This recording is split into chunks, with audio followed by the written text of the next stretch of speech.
Hello friends, आज हम discuss करेंगे एक ऐसी घटना को जो संपूर्ण विश्व के लिए चिंता का विषय बनी हुई है। सब जगह बातें चल रही हैं, सब लोग डरे हुए हैं, घबराए हुए हैं। आपने न्यूज़ में सुना होगा, आपने न्यूज़पेपर में पढ़ा होगा, आपने डिबेट्स में सुना होगा।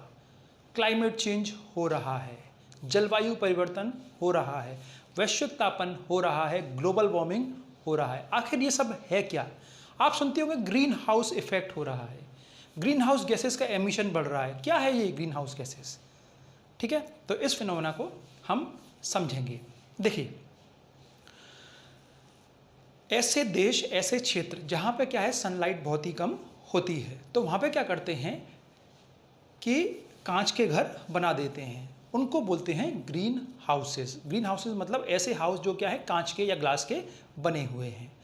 अब उनको बनाते क्यों बनाते हैं? क्योंकि ये क्षेत्र ऐसे हैं, ये एरियाज ऐसे हैं जहाँ पे सनलाइट प्रॉपर नहीं होती है, तो नॉर्मली क्या है, वेजिटेशन को ग्रो कर पाना, प्लांट्स को ग्रो कर पाना पॉसिबल नहीं होता है। तो वो क्या करते हैं कि कांच के घर बना देते हैं। अब कांच के घर की एक प्रॉपर्टी होती है कि सन से जो रेडिएशन आ रहा है उसको तो क्या है, वो पास होने देता है। और वो क्या हो गया, जैसे ये क्या है, आपका ग्रीन हाउस हो गया, कांच का घर हो गया, इसमें से क्या है, सोलर रेडिएशन आ गया और अर्थ सरफेस पर पहुंच गया, और अर्थ क्या है, हीट होना शुरू हो गई, गर्म होना शुरू हो गई।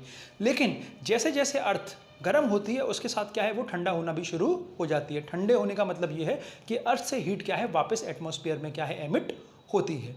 तो इन हाउसेस की प्रॉपर्टी होती है कि जो अर्थ सरफेस से जो वापस क्या है, हीट जा रही है, उसको वो क्या करते हैं, ट्रैप कर लेते हैं, पकड़ लेते हैं, बाहर नहीं जाने देते हैं। जिससे क्या होता है कि उस एरिया के अंदर, उन हाउसेस के अंदर ऑप्टिमम टेम्परेचर बना रहता है और प्लांट्स को ग्रो करने के लिए ऑप्टिमम हीट मिल जाती है। समझ गए बात को? तो ये फिनोमेना क्या कहलाता है, ग्रीन हाउस इफेक्ट कहला रहा है। अब एग्जैक्टली जो ग्रीन हाउसेस के अंदर हो रहा है वही क्या है, हमारे अर्थ सरफेस पर और अर्थ के एटमॉस्फेयर में होता है। देखते हैं, ये हमारी अर्थ हो गई, इसके आसपास क्या हो गया, एटमॉस्फेयर हो गया। ठीक है, एटमॉस्फेयर में गैसेस प्रेजेंट है, सन से क्या है, रेडिएशंस आ रहे हैं। तो जो काम ग्रीन हाउस के कांच करते हैं, ग्लासेस करते हैं, वही कांच क्या है, हमारा एटमॉस्फेयर करता है। ठीक है, क्या काम कर रहा है, सन से जो रेडिएशन आया उसको अर्थ पे अलाउ कर दिया, आ गए, अर्थ हीट होना शुरू हो गई। जैसे जैसे हीट होती है उसके साथ में ही क्या है, ठंडा होना शुरू होती है। तो ठंडे होने का मतलब क्या हो गया कि अर्थ से हीट एनर्जी वापस एटमॉस्फेयर में जा रही है। हमारा एटमॉस्फेयर क्या कर रहा है कि जो हीट एनर्जी अर्थ से वापस जा रही है उसको ट्रैप कर लिया उसको, और उसको जाने नहीं दिया, या जाने दिया तो कुछ हिस्सा वापस चला गया, कुछ हिस्से को रोक के रख लिया। तो ऐसे क्या होता है कि अर्थ पर ऑप्टिमम हीट बैलेंस बना रहता है। आ रही है, जा रही है, हीट जा रही है, और जो जा रही है उसमें से कुछ हिस्सा ट्रैप कर लिया, और उस हीट का यूटिलाइजेशन होता है अर्थ पर लाइफ को सर्वाइव करने के लिए। ठीक है, इस हीट का यूज़ करते हैं हमारे प्लांट्स, हमारे एनिमल्स, हम ह्यूमंस भी इस चीज़ का क्या है, यूज़ कर रहे हैं। अब देखिए, एटमॉस्फेयर ऐसा क्यों कर रहा है, यानी एटमॉस्फेयर ग्रीन हाउस इफेक्ट क्यों कर रहा है? क्योंकि एटमॉस्फेयर के अंदर ग्रीन हाउस गैसेस प्रेजेंट हैं। कौन सी गैसेस हो गई, जैसे CO2 कार्बन डाइऑक्साइड, ठीक है, CH4 methane, oxides of nitrogen, ठीक है, और वाटर वेपर। तो ये जो गैसेस एटमॉस्फेयर के अंदर प्रेजेंट हैं, इन्हीं की वजह से क्या है, ग्रीन हाउस का फिनोमेना अर्थ पर हो रहा है। अब देखिए, नेचर ने, प्रकृति ने हर चीज को बैलेंस रूप में बनाया है। ठीक है, यानी कि हमारे एटमॉस्फेयर के अंदर उतनी क्वांटिटी की ग्रीन हाउस गैसेस प्रेजेंट हैं जो उतनी हीट को क्या करती हैं, ट्रैप करती हैं, रोक के रखती हैं, ताकि अर्थ पर क्या है, एक नॉर्मल लाइफ चल सके, नॉर्मल लाइफ सर्वाइव हो सके। अब थोड़ा पीछे चलते हैं, ह्यूमन ने क्या है, डेवलपमेंट किया, ग्रोथ किया। अब जैसे जैसे ग्रोथ कर दिया उसने क्या किया, जंगलों को काट दिया। जंगल में क्या है, पेड़ होते हैं। अब पेड़ क्या कर रहे हैं, CO2 को एब्जॉर्ब कर रहे हैं, ऑक्सीजन को रिलीज कर रहे हैं। इससे क्या है कि CO2 का बैलेंस बना हुआ है। हमने जंगलों को काट दिया तो जो CO2 एब्जॉर्ब हो रही थी वो एब्जॉर्ब होना रुक गई, तो एटमॉस्फेयर में CO2 का कंटेंट बढ़ने लगा।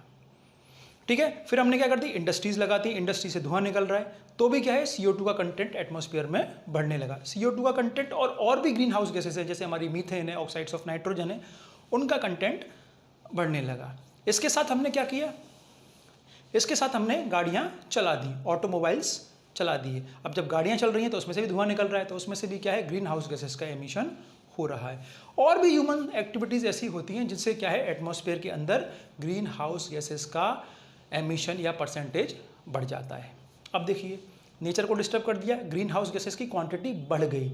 अगर ग्रीन हाउस गैसेस की क्वांटिटी बढ़ेगी तो उसके साथ साथ जो हीट ट्रैप हो रही है अर्थ पर वो भी क्या है, बढ़ गई। तो ज़्यादा हीट बढ़ गई यानी ओवरऑल पूरे अर्थ का क्या है, टेम्परेचर बढ़ गया। ऐसा माना जाता है कि 1950 से 1980 के बीच में अर्थ का जो एवरेज टेम्परेचर था वो 14 डिग्री सेल्सियस था और 2017 तक अर्थ का एवरेज टेम्परेचर 15 डिग्री सेल्सियस तक पहुंच गया है। अर्थात ऑन एन एवरेज 1 डिग्री का बढ़ोतरी हो गई, 1 डिग्री सेल्सियस राइज हो गया। अब देखिए इससे क्या समस्याएं हो रही हैं।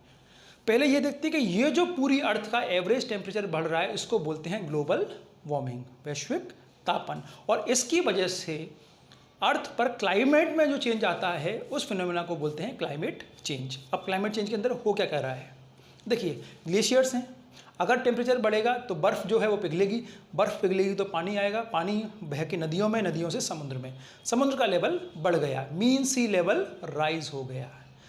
अब सोचिए ऐसे लोग जो कोस्टल एरियाज़ में रह रहे हैं या ऐसे देश जो क्या हैं मेनली कोस्टल एरिया के पास में हैं, जैसे मालदीव्स, जैसे बांग्लादेश, जैसे इंडिया का सुंदरबन एरिया, अगर सी का लेवल बढ़ेगा तो वो सब क्या है, पूरे क्षेत्र समुद्र के पानी के अंदर क्या है, जलमग्न हो जाएंगे, डूब जाएंगे और सब लोग क्या हैं, नष्ट हो जाएंगे। वहाँ पर जितनी वेजिटेशन है, प्लांट्स हैं, एनिमल्स है, ह्यूमन लाइफ सब डिस्ट्रॉयड।